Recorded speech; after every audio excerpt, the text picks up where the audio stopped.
ওয়া নুখরিজু লাহু ইয়াওমাল কিয়ামাহ, আমি কিয়ামতের দিন সেটা টেনে বের করব কিতাবা, বই আকারে, ইয়ালকাহু মানসুরা, সে তার সম্মুখে খোলা বইয়ের মতো পাবে।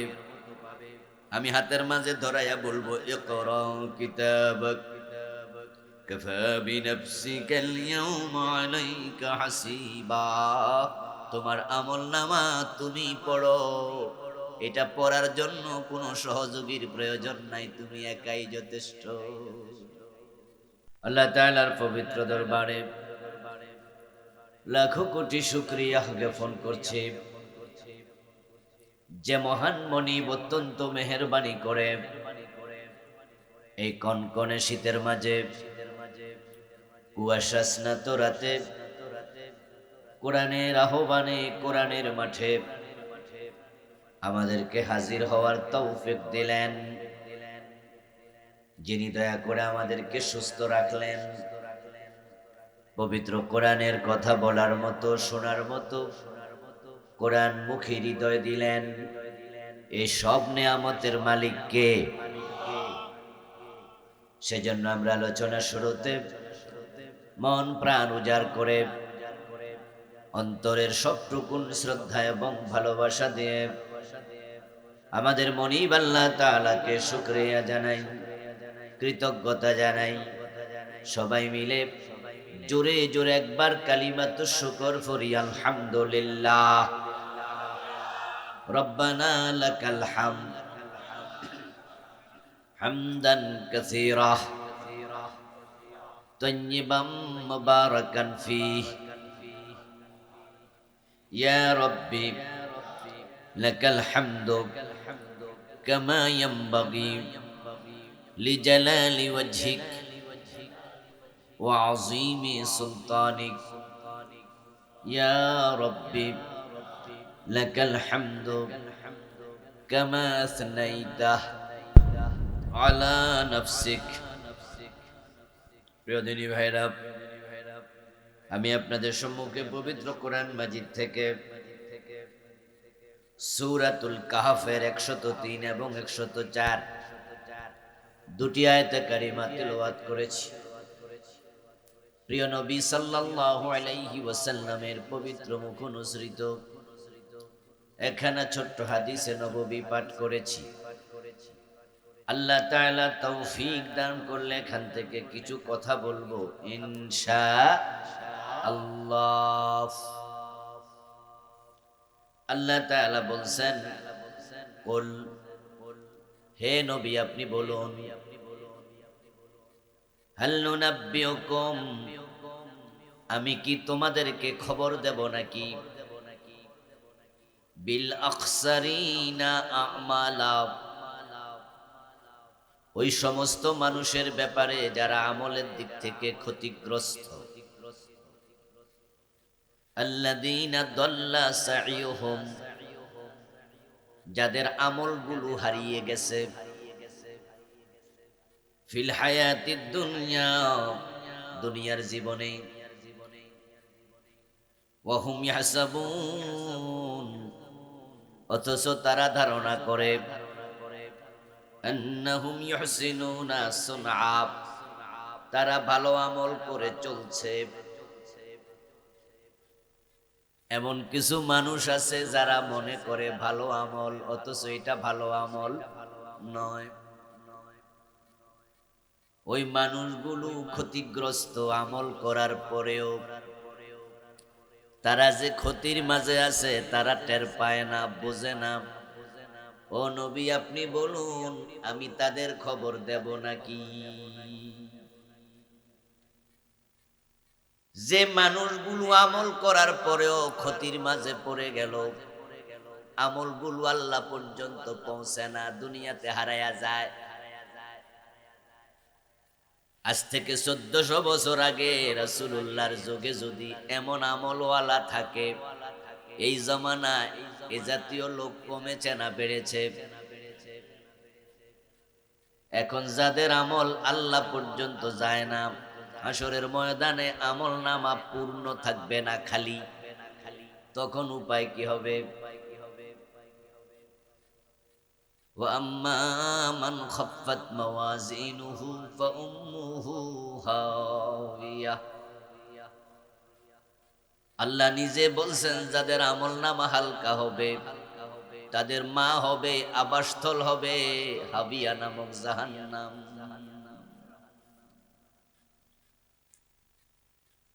এমন কিছু মানুষ আছে যে মানুষগুলো আমল করার পরেও ক্ষতিতে আছে।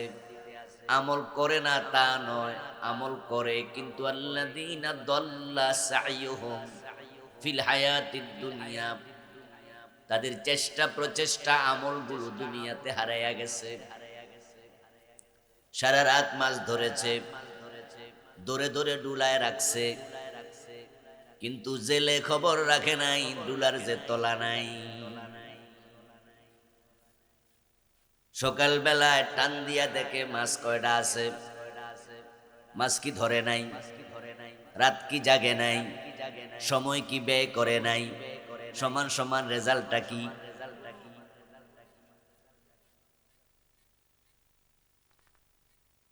সূরা কাহফের 103 এবং 104 নম্বর আয়াতে আল্লাহ এমন কিছু মানুষের আলোচনা করছে, আল্লাহ যা বলেন তাই সত্য, সেখানে সন্দেহের কোনো অবকাশ। তাহলে বোঝা গেল এমন কিছু মানুষ ছিল, এমন কিছু মানুষ এখনো আছে। আল্লাহ না করুন, আল্লাহ না করুন, নিজের অজান্তে যদি আপনার আমার নামটাও সেই তালিকায় থাকে উপায় নেই।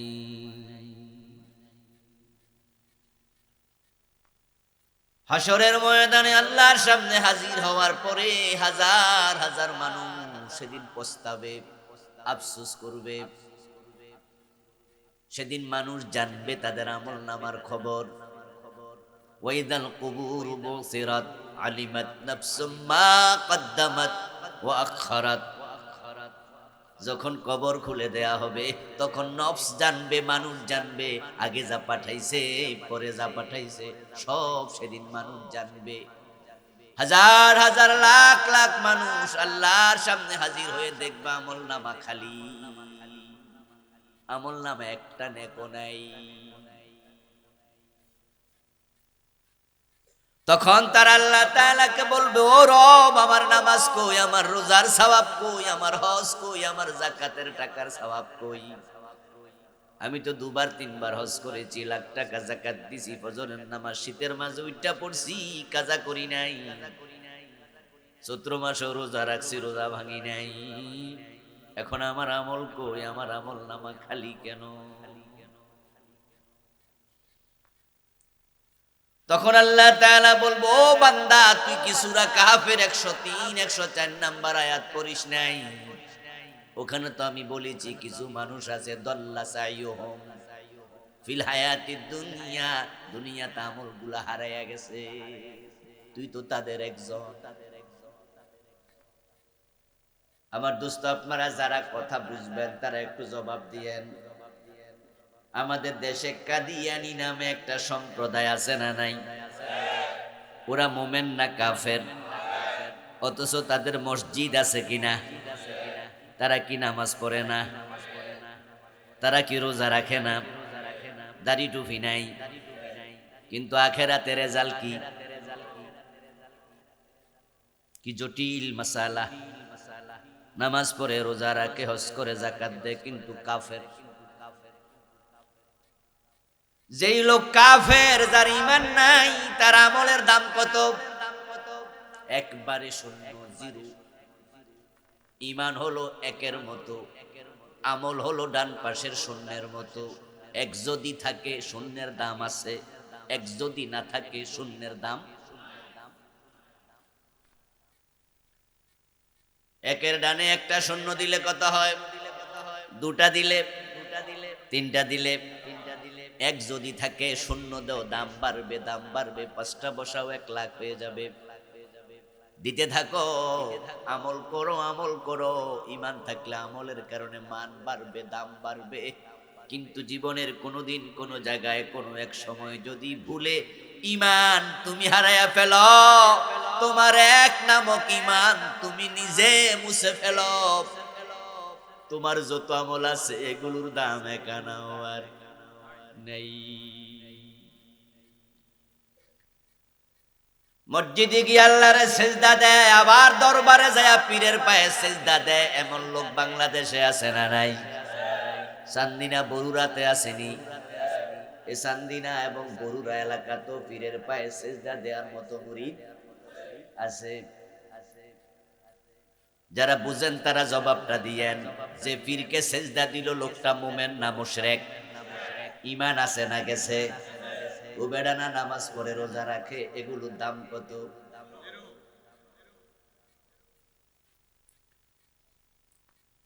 শুধু পীরের পায়ে সেজদা দেয়া শিরিক নাম। কাদিয়ানি বিশ্ব নবীকে শেষ নবী মানে না, শুধুমাত্র এটাই কুফর না, আরো কুফর আসেনি, আরো শিরিক আসেনি। এখন যদি কেউ কুফর করে, কেউ শিরিক করে, ওর নামাজ রোজার মূল্য আর এক আনাও নেই। ও প্রিয় ভাই, কে কোন জায়গায় ফেসে পড়ে আছে আল্লাহ ভালো জানেন। এজন্য এলেম শিখতে হবে। এলেম শিখার কোনো বিকল্প। কোরআন মাজিদের প্রথম আয়াত আল্লাহ নাজিল করলেন একরা বলে। একরা মানি পড়ো, পড়লে তুমি জানতে পারবা। আল্লাহ শুরুতে নামাজ দিয়া, রোজার আয়াত দিয়া, হজ যাকাতের আয়াত দিয়া কোরআন নাজিল শুরু করে নাই, এলেমের আয়াত দিয়া শুরু করছে। ঠিক নয় কি? কারণ আমার আল্লাহ জানে আমলও ভালোভাবে কবুল হয় না, আমলও টিকে না যদি এলেম না থাকে। যার এলেম নাই সে ঈমানটাও যত্ন করতে জানে না।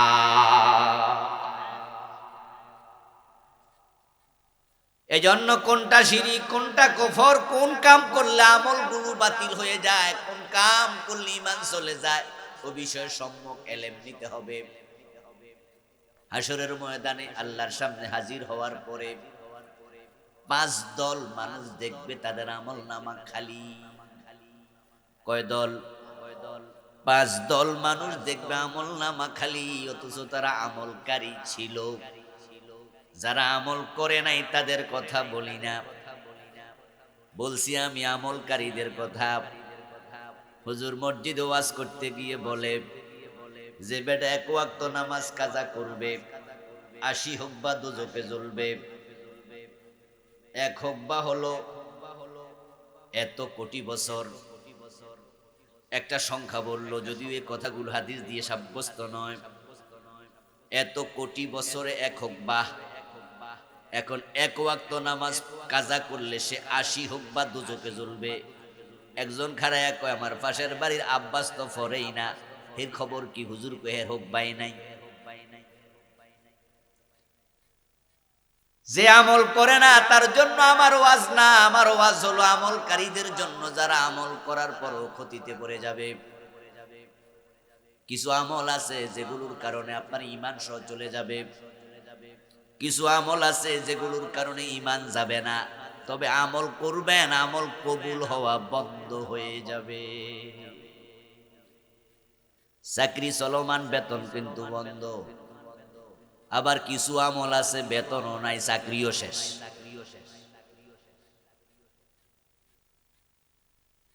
যারা আপনারা স্কুল কলেজে মাদ্রাসায় শিক্ষকতা করেন, তাদের জন্য বুঝতে একটু সহজ হবে। নারী কেলেঙ্কারিতে পড়লে, অর্থ কেলেঙ্কারিতে পড়লে প্রিন্সিপাল সাহেবের শুধু বেতন বন্ধ হয় না, চাকরিও যায়।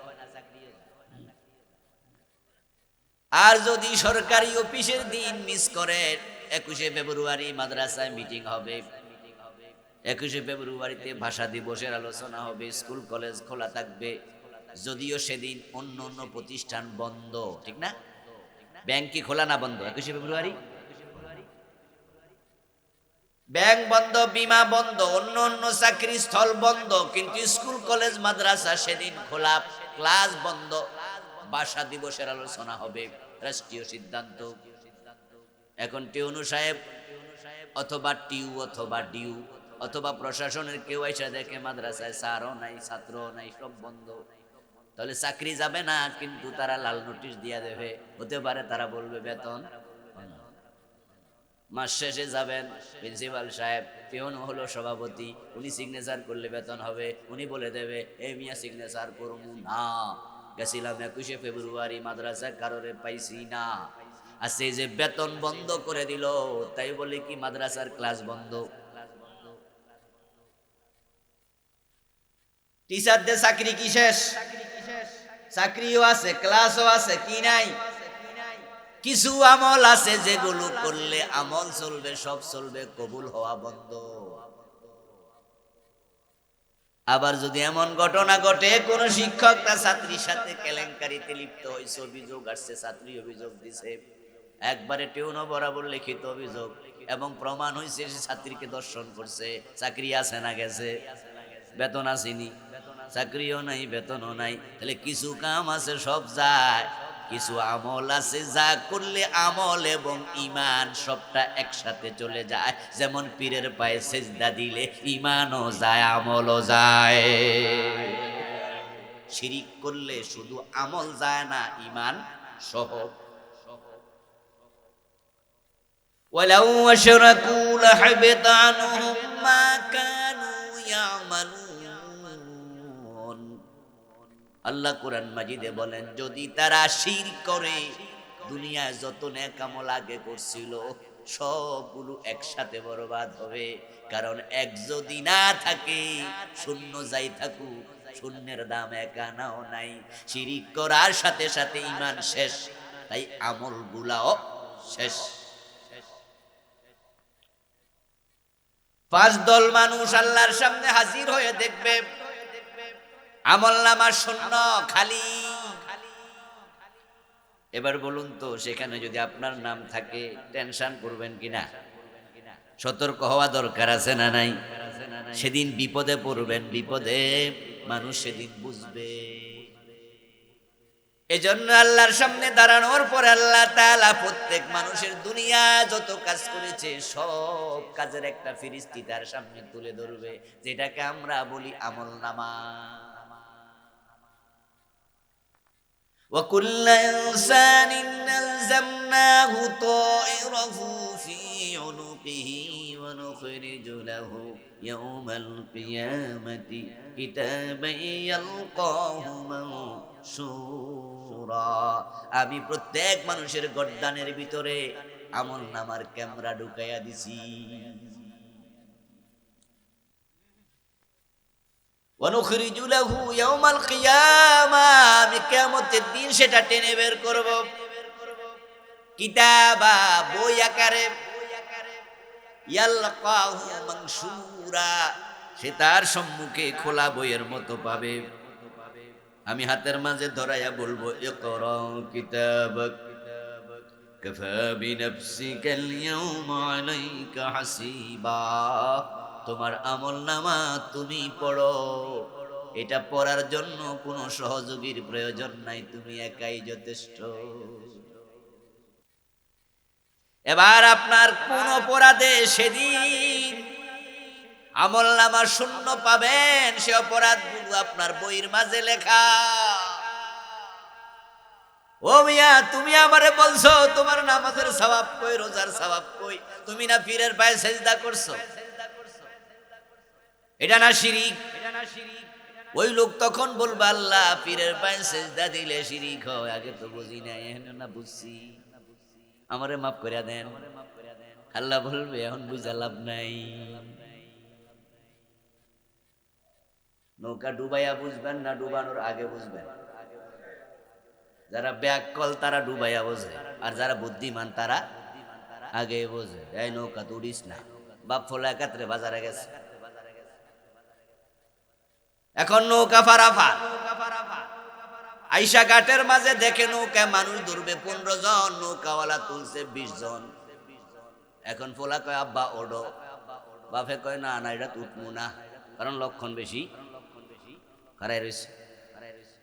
ঠিকই দেখা গেল মাঝখানে যাওয়ার পরে নৌকা গেছে। এবার ফোলা বাপের দিকে তাকায়, আব্বা বালা হইছে। আব্বা কয়, আমার বুদ্ধি আছে।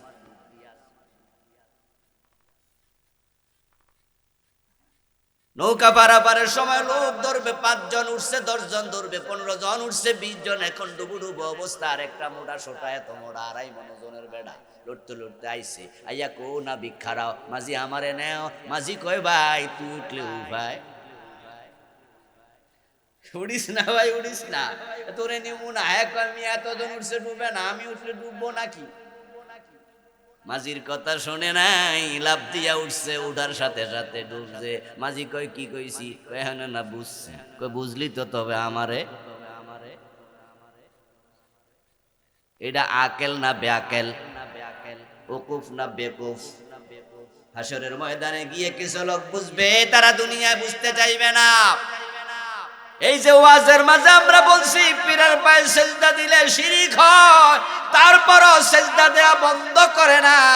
পীরের পায়ে সেজদা দিছি আরো দিমু, এমন কিছু ব্যাকল আছে না নাই?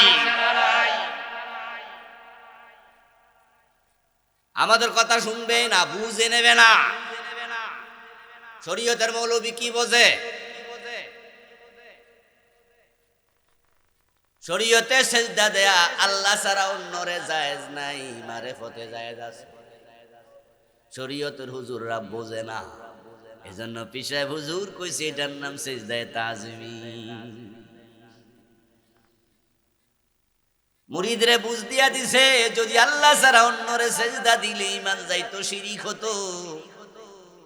তাহলে ফেরেশতারা যে আদম নবীরে সেজদা দিছে, ফেরেশতার ঈমান যাইতো নি? মুরিদ কয় কথা তো ঠিক। তাহলে আল্লাহ ছাড়া অন্যরে সেজদা দিলে যদি ঈমান চইলা যায়, তো ফেরেশতারা তো আদম নবীরে সেজদা দিছে, ওদের ঈমান আছে না গেছে? কয় না না, ফেরেশতাদের ঈমান তো আছে।